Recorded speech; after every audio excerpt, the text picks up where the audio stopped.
அண்மையில் Al Jazeera தொலைக்காட்சியில் இடம்பெற்ற இலங்கையின் முன்னாள் ஜனாதிபதி மட்டுமல்லாமல் பல தடவைகள் பிரதம மந்திரியாகவும் இருந்து பல அமைச்சு பதவிகளிலும் இருந்து ஒரு ஸ்டேட்ஸ்மேன் அல்லது ஒரு மிகவும் முதிர்ச்சி பெற்ற ஒரு அரசியல்வாதி என்று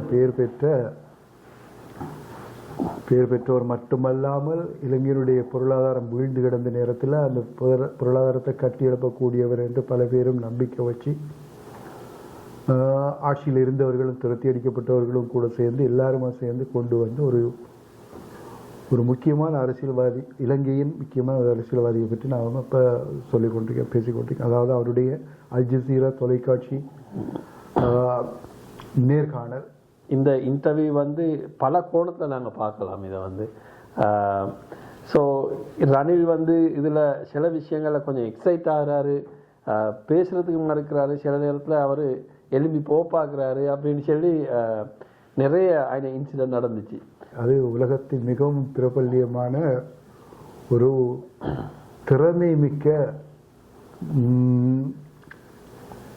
அதாவது ஊடகவியலாளர்களுக்குள்ளெல்லாம் ஊடகவியலாளர் என்று சொல்வதை விட அதை விடவும் மேம்பட்ட ஒரு இடத்தில் வைக்கக்கூடிய மஹதி ஹசன் என்கிற ஒரு பிரபல்யமான ஒரு நபருடன் நடந்த நேருக்கு நேர் நிகழ்ச்சியை பற்றி தான் நான் பேசிக்கொண்டிருக்கிறோம்.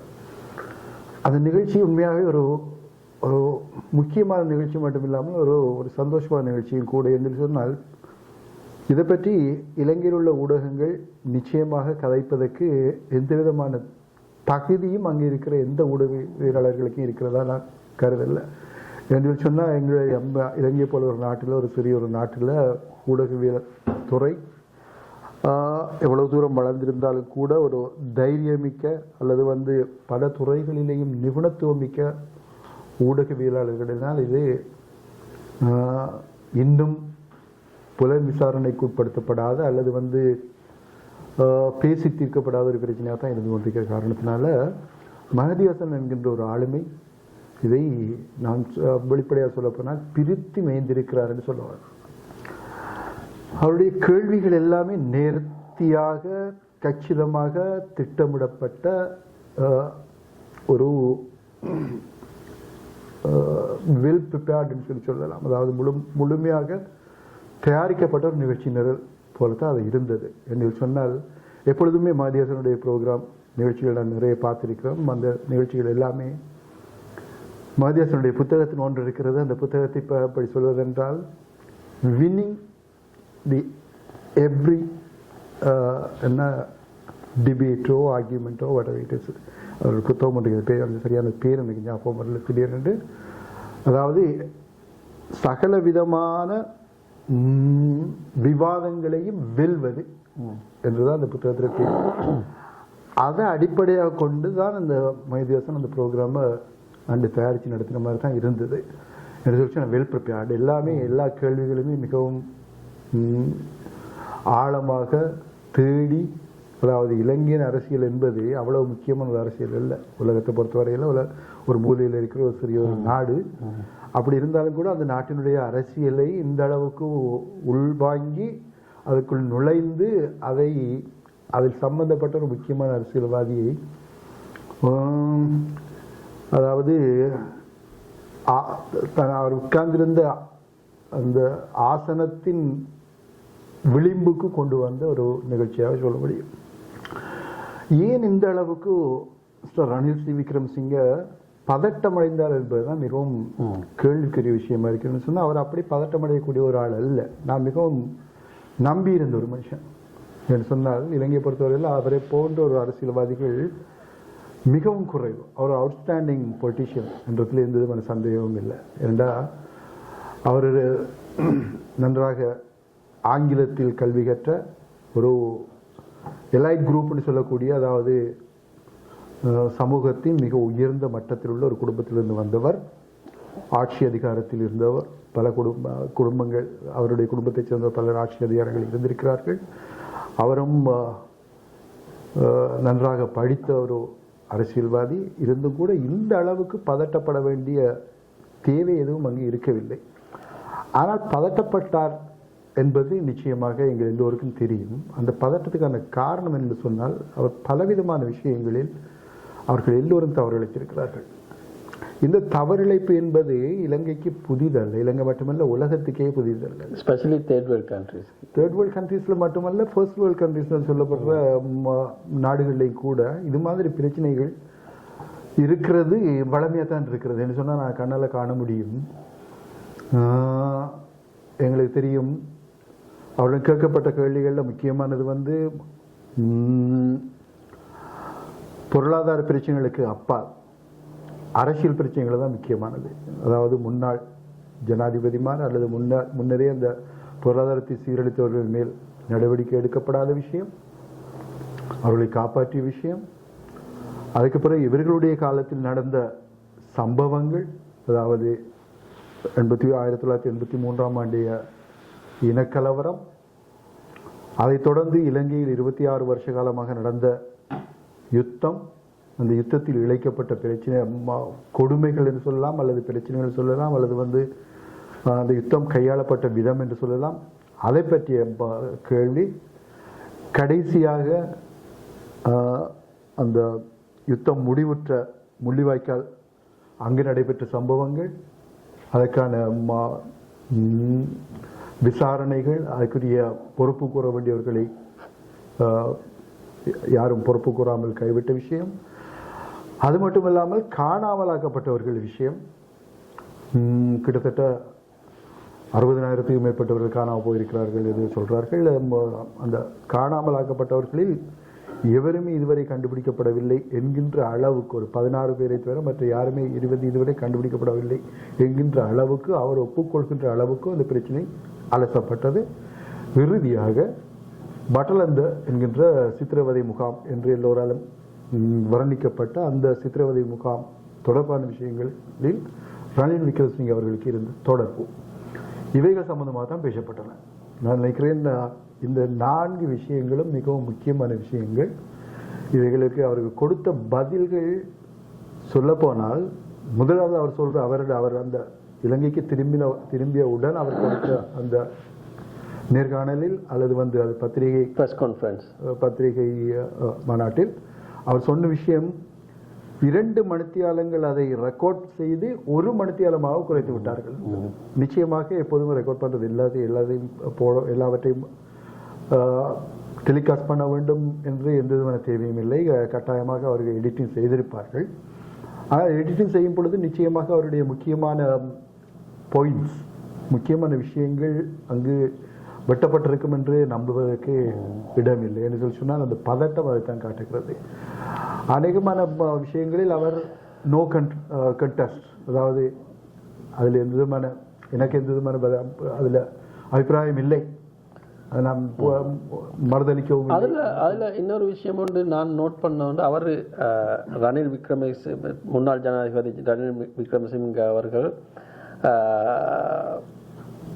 எதிர்பார்க்காத ஒரு முறையில் நடந்து கொண்டார். அது முக்கியமான ஹைலைட் பாயிண்ட் ஒன்று என்னன்னு சொன்னால், அவர் மஹதியாசன் கேட்பார், இப்படித்தான் இந்த கேள்வி ஒன்று கடந்த 30 வருஷம் நடந்த யுத்தத்தை பற்றி கேட்பார். அப்போ அந்த நேரம் கேட்டு இருக்கக்குள்ள தான் நீங்கள் சொன்ன மாதிரி நோ கமெண்ட்ஸ்ன்னு ஸ்கிப் பண்ணிவிட்டு, அப்படி இருந்திருந்தால் கூட பரவாயில்லை. கடைசியில் என்ன சொன்னாருன்னு சொன்னால், நாங்கள் புத்த வழி வந்தவங்க, காந்தி வழி வந்தவங்க. அப்போ அந்த அவர் கேட்ட கேள்வியும் இவர் சொல்கிற இடமும் absolutely doesn't make any sense. என்னன்னு சொன்னால், அப்போ தான் அவன் சொன்னான், மஹதியாசன் சொல்லுவார், இவ்வளோ நடந்த ஓரை பற்றி நாங்கள் பேசிகிட்டு இருக்கோம், நீ என்ன சாந்தி சமாதானத்தை பற்றி பேசிகிட்டு இருக்கிறேன்னு. என்ன அது எனக்கு ஷாக்கிங் ஆயிடுச்சு. என்ன அவர் நிலை கலைஞ்சு போயிட்டாரா, அவருக்கு என்ன நடந்த அந்த ஸ்பாட்டில்? அந்த இடத்துல வந்து அவர் பொருத்தமடி சொல்ற நினைத்து சொன்ன விஷயம் தான் அது. என்ன சொன்னால், இலங்கை ஒரு அஹிம்சையை போதிக்கின்ற அல்லது பௌத்தத்தை போதிக்க கடைப்பிடிக்கிற ஒரு நாடு என்ற முறையில் நாங்கள் வந்து புத்தர் சொன்ன மாதிரி எனக்கு என்ன பொருந்தாத விஷயம் அல்லது எனக்கு சம்பந்தமில்லாத விஷயம் வந்து எனக்கு ஒரு ஆள் வந்து ஒரு பரிசு தாரணத்தில் அதை நான் எனக்குரியதல்ல, எனக்கு வானாமல் சொல்லி மறத்தால் அது பரிசு தந்தவரை தான் இப்போ சேரணும்னு சொல்லி சொன்ன கதை, அதே மாதிரி யுத்தம் நடக்கல. எல்லாருக்குமே தெரியும் யுத்தம் வந்து ஒரு கன்னத்தை அரைஞ்சா மறு கன்னத்தில் காட்டுன்ற முறையில யுத்தம் நடக்கல. ஆகவே அந்த பௌத்தம், நாங்க பௌத்தத்தை பின்பற்றுவர்கள், நாங்க அஹிம்சாவாதிகள் என்கின்ற அந்த காந்தியவாதம் அங்க எடுபடல. அந்த இடத்துல அது எடுபடாது. உதவாத கதை சொல்லணும். சரியான செய்தி. அது மட்டும் இல்ல, நாங்க ஹிமாலயாவை சேர்ந்தவர்கள் என்ற கதையும் அந்த கதையெல்லாம் வந்து அவருடைய பதில் இல்லைன்றதான் அது தெரியும். அப்படித்தான் நாம எடுக்க வேண்டியிருக்குது. என்னுடைய சொன்னா யாருக்குமே பதில் இல்லாத விஷயங்கள் தான் அது. நான் என்ன பொறுத்தவரையில் நான் யுத்தம் நடந்த முதல் நாள் தொடங்கி, அதாவது யுத்தத்துக்கு முன்னர் இருந்தே கிட்டத்தட்ட 1977ஆம் ஆண்டு தொடக்கம் 2009ஆம் ஆண்டு அந்த யுத்தம் முடியும் வரைக்குமான அவ்வளவு காலமும் யுத்தம் நடந்த பிரதேசத்துக்குள்ளேயே இருந்தவன் நான். யுத்தம் நடந்த முதலாவது யாழ்ப்பாணம் 77 தொடக்கம் 83 வரைக்கும் யுத்தம் நடந்த, அதாவது யுத்தம் ஆரம்பித்த யாழ்ப்பாணத்தில் இருந்து 83ஆம் ஆண்டு அந்த ஜூலை கலவரம் நடந்த அன்று நான் யாழ்ப்பாணத்தில் இருந்தேன். அதுக்கு பிறகு 86 தொடக்கம் 2009 வரைக்கும் அம்பாறை மாவட்டத்திலிருந்து சாய் நிமிர்ந்து ஹாஸ்பிட்டல், அம்பாறை ஹாஸ்பிட்டல், அதுபோல திருகோணமலை, அதில் போல யுத்தம் நடந்த இடத்திலேயே இருந்த வேண்ட முறையில் அப்படி யுத்தம் நடக்கல. அதாவது அடிச்சால் நாங்கள் விட்டு போட்டு போனோம் அப்படின்னு சொல்றதுக்கு இல்லை. அடிச்சால் திருப்பி அடிச்சவர்கள் தான், அதுவும் லட்சக்கணக்கான மக்கள் கொல்லப்பட்டார்கள் தான். அது ரெண்டு பக்கத்திலையும் பிரச்சனை இருக்கிறது. அதை பற்றி பேச போனால் அது வேற யுத்தம் சம்பந்தமான பிரச்சனை. சரி டாக்டர், இப்ப கடைசியா நீங்க சாராம்சம் என்னன்னு சொன்னா, அந்த முழு இன்டர்வியூல உள்ள சாராம்சம் நீங்க பாக்குறேன்னு சொன்னா எனக்கு விளங்குற என்னன்னா, நாங்க எந்த அளவுக்கு எதிர்பார்த்த ரணில் இல்லைன்றது எங்களுக்கு தெரிய வருகிறது. இனி அதையும் தாண்டி இப்ப இத அரசியல் தாக்கங்கள் எந்த மாதிரி வரப்போகுது நான் நினைக்கிறேன். ஸ்ரீலங்காவில் வந்து ஒரு சின்ன ஒரு 5% சான்ஸ் இருக்குது இவர் திரும்ப பார்லிமெண்ட் உள்ளுக்கு போகிறதுக்கு, ரணில் விக்ரமசிங்க. ஸோ அந்த வகையில் தான் நான் நினைக்கிறேன் அவர் இதை ப்ரெஸ் மீட்டிங் போட்டு திரும்ப இதுக்கு விளக்கம் கொடுத்து, நான் பழைய மாதிரி தான் இருக்கிறேன், நான் பழைய மாதிரி வெரி ஸ்மார்ட் தான், ஏதோ ஒன்று ப்ரூவ் பண்ண அவர் ட்ரை பண்ணுறாரு. இப்போ இதை கன்க்ளூஷன் என்ன, இதில் தாக்கங்கள் ஏற்படுமா அரசியல் ரீதியாக, இல்லாட்டி இவர் இதோடு ஒதுங்கி பேய்த்துடுவாரா, இல்லைண்டா எஸ் நானும் அக்ரி நீங்கள் சொல்கிற மாதிரி இஸ் எ வெரி இன்டெலிஜென்ட். நிறைய ஸ்ரீலங்கா மக்களுக்கு வேலைகள் செஞ்சுக்கிறாங்க டிரெக்ட்லி ஓ இன்டிரெக்ட்லி. அதையும் தாண்டி இப்போ அவரோட வயசும் 70 கிட்டன்னு நினைக்கிறேன். அப்போ அந்த மாதிரி ஒரு வயசு இது ஒன்றும் இருக்குது. ஆனால் இவர் இன்னும் பார்லிமெண்ட்டுக்கு போகிறதுக்குள்ள ஒரு ஐடியா ஒன்று இருக்கிற போது தான் என்னே தெரியும். இது நடக்குமா, இல்லைன்னா அடுத்தது ஸ்டெப் என்ன நடக்கும்? அவருக்கு மட்டும் இல்லை, அங்கே நம்ம இலங்கை பொறுத்தவரையில் இலங்கை மட்டும் இல்லை, இந்தியா இலங்கை போன்ற நாடுகளில் எல்லாம் இல்லை. அது மட்டும் இல்லை, இங்கே உலகம் முழுக்க இருக்கிற எல்லா அரசியல்வாதிகளுக்கும் உள்ள ஒரு பொதுவான இயல்பு நிலையில் சொன்னால் அவருடைய சாவும் வரைக்கும் அவர்கள் அதிகாரத்தில் இருக்க வேண்டும், பதவியில் இருக்கிறார். எல்லாருக்கும் உள்ளது. நம்ம பைடனை பார்த்துருக்கலாம், ட்ரம்ப்பை பார்த்துருக்கோம். எல்லாம் 70-80 வயசு கிட்டத்தட்ட நெருங்குறவர்கள் தான். அங்கே சிம்பாப்வேல முகாபே இருக்கலாம், அல்லது உலகம் முழுக்க பதவி மோகம் யாரை விட்டது, பதவி மோகம் அடுத்த பவரும் பதவி மோகம் எல்லாருக்கும் இருக்கு. ஆகவே ரணில் விக்ரமசிங்கே அந்த நோக்கம் இருக்கலாம், திரும்ப வந்தாலும் வரலாம். அதுக்கு எந்த விதமான தடையும் இலங்கை போற ஒரு நாட்டில் இல்லை. சொன்னா இலங்கையில ஒரு தன்மை இருக்கிறது. இலங்கை மட்டும் இல்லை, நாம கண்ணுக்கு முன்னுக்கு பார்த்தோம், அமெரிக்காவில் கூட நிலவரம் இருந்தது. அதாவது அதிகாரத்தில் இருக்கிறவர்களுக்கு சலாம் போடுகின்ற தன்மை உலகம் முழுக்க இருக்குது. அதாவது நாம பார்த்தோம், இஸ்ரேல் பிரைம் மினிஸ்டர் வந்து காங்கிரஸ்ல பேசுற நேரத்துல எல்லாரும் விழுந்திருந்து அங்க நீதி நியாயம் அதில் பற்றி யாருக்கு கைதட்டுறது. அதாவது கிட்டத்தட்ட ஜனாதிபதி ட்ரம்ப்போட அந்த பேச்சு காங்கிரஸ்ல அந்த பேச்சு நடக்கிற நேரத்தில் வந்து ஒவ்வொன்றுக்குமே எலும்பு கைதட்டுறதா இருக்கிறதே ஒழிய விமர்சன ரீதியாக பார்க்கறதுக்கு அரசியல் கீழ்நிலைகள் உள்ளவர்கள் யாரும் தயார் இல்லை. எல்லாருமே அந்த அடிவரடி என்கின்ற அந்த நிலவரத்தை தான் எல்லாரும் கை கொள்றாங்க. ஆகவே அது ரணில் விக்ரமசிங்கேக்கும் பொருந்தும். மீண்டும் வரலாம், பார்லிமெண்ட்டுக்குள் நுழையலாம், ஏன் மிகவும் பெரிய பதவிகளை கூட மீண்டும் உட்காரலாம். இதெல்லாம் இந்த நேர்காணல் எல்லாம் பாரிவர் தாக்கத்தை எங்களுடைய சமூகத்தில் உருவாக்க போவதில்லை என்றது என்னுடைய கருத்து. Okay, thank you guys. மட்டும் இல்லாமல் இன்னும் ஒரு விஷயத்தை சொல்லி ஆகணும். சொன்னா இந்த பட்டலந்த முகாம் சம்பந்தமாக அதாவது சொல்லப்பட்ட விஷயங்கள்ல சில விஷயங்களை வந்து நாம வெளிப்படையாக சொல்லி ஆகணும். அதாவது லட்சக்கணக்கான மக்கள் கொல்லப்பட்டார்கள் யுத்தத்தில் என்பது உண்மை, ஆயிரக்கணக்கானவர்கள் காணாமலாக்கப்பட்டவர்கள் என்பது உண்மை. அவர் ஒப்புக்கொண்டார் அதை. அவர்கள் யாரும் கண்டுபிடிக்கப்படவில்லை, அவர்கள் உயிரோடு இருப்பதற்கான சாத்தியக்கூறுகள் இல்லை என்பதை அவர் ஒப்புக்கொண்டார். கண்டுபிடிச்சது 12 பேர் தான் சொன்னார், 16 பேரிடம் சொன்னார். 16 அவர்கள் யாரும் உயிருடன் இல்லை என்று சொன்னால், உயிருடன் இல்லை என்று சொன்னால் இவர்களிடம், அதாவது இராணுவத்தினரிடம் கையளிக்கப்பட்ட மக்களுடைய நிலவரம் என்ன, அவர்களை கொன்றவர்கள் யார் என்ற பிரச்சனை வருகிறது. ஒரு சந்திர சில்வா பற்றி ஒரு கேள்வி வந்தது, அவரை பற்றி எந்த விதமான கேள்வியும் தெளிவான பதில் அவர் அந்த கேள்விக்கு பதில் சொல்லவில்லை. அடுத்து அது மட்டும் இல்லாமலுக்கு இவர்களுக்கு எதிரான, அதாவது முன்னாள் ஜனாதிபதிமார் அல்லது முன்னாள் அரசியல் அதிகாரிகள், இராணுவ அதிகாரி இவர்களுக்கு எதிராக நடவடிக்கை எடுக்க வேண்டியது அட்டோர்னி ஜெனரல் தான் என்று சொன்னார். அதை நான் ஏற்றுக்கொள்வதற்கு தயாரில்லை என்று சொன்னால், அரசியல் நிச்சயமாக அதில் கலந்திருக்கிறது. அரசியல்வாதிகள் அல்லது அரசியல் அதிகாரத்தில் உள்ளவர்கள் முயற்சி எடுத்தால் அவர்கள் யாரும் தப்புவதற்கான எந்த விதமான வழியும் இல்லை. அவர்கள் தப்பி செல்வதற்கு உதவி செய்தார்கள் என்றதில் எந்த விதமான சந்தேகம் இல்லை சொன்ன அந்த தெளிவாக இந்த இன்டர்வியூவில் அது வெளியில் வந்தது. பட்டலந்த முகாமை பொறுத்தவரையில் அது உலகத்தை பொறுத்தவரையில் எல்லா இடமும் இதே நிலவரம் தான் இருக்குது. பட்டலந்த முகாமுக்கு பரலலான விஷயங்களை நாம் சொல்லலாம். அபு கிரைப் சிறைச்சாலை ஈராக்கினுடைய, அது மட்டும் இல்லாமல் கொண்டனமோ பே சித்திரவதை முகாம், இதிலெல்லாம் அதுக்கு சமமானதுதான். அது சிறிய அளவில் இருந்திருக்கலாம், அந்த ஸ்கேல் கொஞ்சம் குறைவாக இருக்கலாம், ஆனால் இதிலெல்லாம் சமமானது தான். புதிதாக அதுக்கு பிறகு வந்த அரசியல்வாதிகள் அல்லது அரசியல் அதிகாரங்கள் அதுக்கு முதல் இதுக்கு காரணமாக இருந்தவர்களுக்கு எந்த நடவடிக்கையும் எடுக்கவில்லை. உன்னை சொல்ல போனால் ஈராக் மேலே தொடுக்கப்பட்ட யுத்தம் மிச்சம் ஒரு பிழையான ஒரு கன்செப்டின் மேலே, கருத்துரையின் மேலே கட்டமைக்கப்பட்டதான் என்று ஒத்துக்கொண்டு இருந்தாலும் கூட, உலகம் முழுவதும் ஒத்துக்கொண்டிருந்தாலும் கூட, அதுக்கு காரணமான ஜோர்ஜ் புஷை போல அல்லது அந்த நேரத்தில் அதிகாரத்தில் இருந்தவர்கள் யாரும் தண்டிக்கப்படவும் இல்லை, விசாரிக்கப்படவும் இல்லை, அவர்கள் பொறுப்பு கூறவும் இல்லை என்கிற ஒரு பார்க்கணுத்தில் அந்த கொண்டனோபேயும் ஒன்று தான், அபுகிரைவும் ஒன்று தான், பட்டலந்தையும் ஒன்று தான். இது முழுவதும் எல்லாமே ஒன்று தான். இது முழுவதும் சொல்லுவார்கள், அரசியல் அதிகாரத்தில் இருப்பவர்களுடன் இப்போ கிசிங்கர் சொன்ன அந்த அந்த அந்த ஒரு கோட்டேஷன் ஒன்று இருக்குது.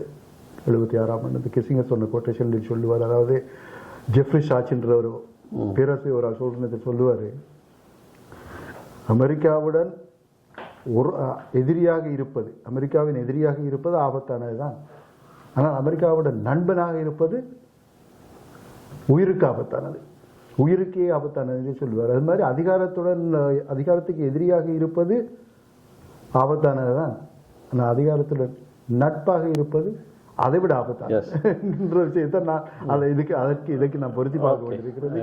ஆகவே உலகம் முழுவதும் இதே தான் நடந்து கொண்டிருக்கிறது. இதுக்கு யாரும் நினைக்கல. இப்போ உள்ள அரசியல் நிலவரப்படி உலகம் முழுவதும் இதே விஷயம் நடக்கிறது. இதை பற்றி யாரும் நமக்கு தெரியும், உலகத்தில் ஐக்கிய நாடுகள் சபை இருந்தது, ஹியூமன் ரைட்ஸ் இருந்தது, எல்லாமே இருந்தது, ஆனால் யாருமே எந்த நடவடிக்கையும் எடுக்கவில்லை என்கின்ற விஷயத்தை பார்க்குற நேரத்தில் யாரும் இதை பற்றி பெருசாக அலட்டிக்கொள்ள போகிறதும் இல்லை. செத்ததுதான், போனதுதான், இழந்தது தான், மற்றவர்கள் வாழ்க்கையை கொண்டு போக வேண்டியதுதான். இதுதான் உள்ள நிலவரம். சரி டாக்டர், நேரம் சரின்ற காரணமாக நாங்கள் இதோடு முடிச்சுக்கிறோம்.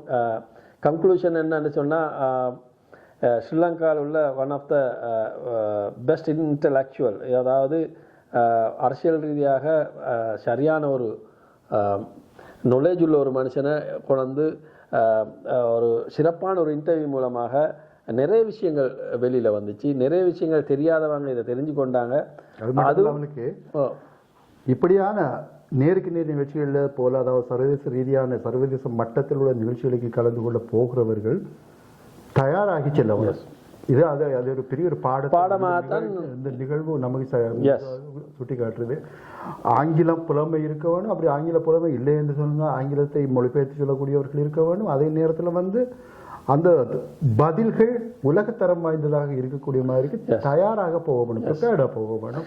அது எதுவும் இருக்கவில்லை. நான் இந்த இன்டர்வியூ அல் ஜசீரா மூலமாக இன்டர்வியூ எடுத்த அல் மஹதி, அவரோட மஹதி ஹாசான் இன்டர்வியூல எடுத்தவரோட நான் ஒரு இன்டர்வியூ ஒன்றை கேட்டேன். அவர் என்ன சொல்கிறேன்னா, ஒரு இன்டர்வியூ ஒன்று போகிறது போது 3 weeks 4 weeks அவர் ப்ரிப்பேர் ஆவாராம். ஸோ அந்த அளவுக்கு பிரபல்யமான ஒரு நிகழ்ச்சி ஒன்று இருக்கிறது, ஆக்ஸ்போர்ட் யூனிவர்சிட்டியில் நடந்த ஒரு இது, அதாவது இஸ்லாம் ஒரு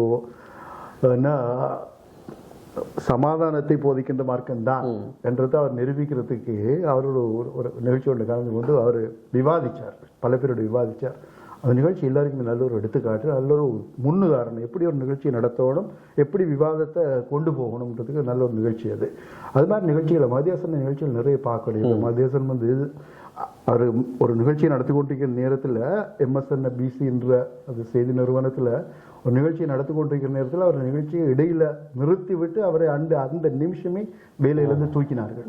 அப்படிப்பட்ட ஒரு மிகவும் சொல்லப்போனால் மிகவும் சக்தி வாய்ந்த ஒரு பிரபல்யமான ஒரு உடவியலாளர்னு சொல்லலாம், அல்லது வந்து ஒரு மிகவும் என்ன சொல்வது ஒரு நேர்முக நேர்காணல்களை செய்யக்கூடிய ஒருவர். அவருக்கு ஜெட்டை ஒன்று சொல்லப்பட்ட ஒரு நிறுவனத்தை தானே அவர் சொந்த இதில் நிறைவேற்றி நடத்தி கொண்டிருக்கிறார். அதிலே நிறைய பேர் அவர் பேட்டி கண்டு கொண்டிருக்கிறாரு. நிறைய பேர்கள் அவர்கிட்ட திணறத்தை நான் கண்டிருக்கேன், பல பேர் திணறத்தை கண்டிருக்கிறேன். அப்படிப்பட்ட பிஎஸ் மோகன் மட்டுமல்ல, சேர்ந்த பேச்சாளர்கள், மற்றது உலகம் முழுவதும் இருக்கிற ஜேர்னலிஸ்டுகள், மற்றது வந்து இஸ்லாமிய பலஸ்தீனத்துக்கு சாதகமான ஆதரவானவர்கள், அப்படி பல பேரை அவர் பேட்டிக்கான பேட்டிகள் எல்லாம் மிகவும் காரசாரமாகவும் விளக்கமிக்கதாகவும் இருக்கும். எஸ். ஸோ இதன் மூலமாக நாங்கள் தெரிஞ்சு கொள்ள வேண்டியது நிறைய விஷயங்கள். இல்லை மெயினாக நாங்கள் பேசின மாதிரி ப்ரிப்பேர் யுவர் செல்ஃப், அதை இக்னோரண்ட்டாக போகாமக்கி நாங்கள் வந்து நான் எத்தனை 50 வருஷமாக அரசியல் இருக்கிறேன், எனக்கே சொல்லித்தர யார் இருக்கிறார்ன்ற ஒரு அரகன் அரசியல் அனுபவம் உண்ட வயதை விட பெருசு சொல்றது சொல்ல போனா அதன் மூலமாக வசனங்கள் எல்லாம் பாவிச்சாரு. ஸோ ஆகவே தட்ஸ் இட் கைஸ். ஸோ இந்த மாதிரி வீடியோவில் நாங்கள் மீண்டும் சந்திப்போம். அது வரைக்கும் டாக்டர் ஆமாம், அப்படியான நிகழ்ச்சிகளை தொடர்ந்து செய்யலாம். நேயர்கள் தொடர்ந்து எங்களுடன் இணைந்திருங்கள். எங்களுடைய நிகழ்ச்சியை ஷேர் செய்து லைக் செய்து சப்ஸ்கிரைப் செய்து அதோட கமெண்ட் பண்ணலாம். அவங்க என்ன நினைக்கிறீங்க, நீங்க என்ன நினைக்கிறீங்க, உங்களோட வியூவையும் உங்களோட கருத்துக்களையும் பகிர்ந்து கொள்ளலாம் என்று கேட்டுக்கொள்கின்றோம். கலந்து கொண்டமைக்காக நன்றி. பாய்.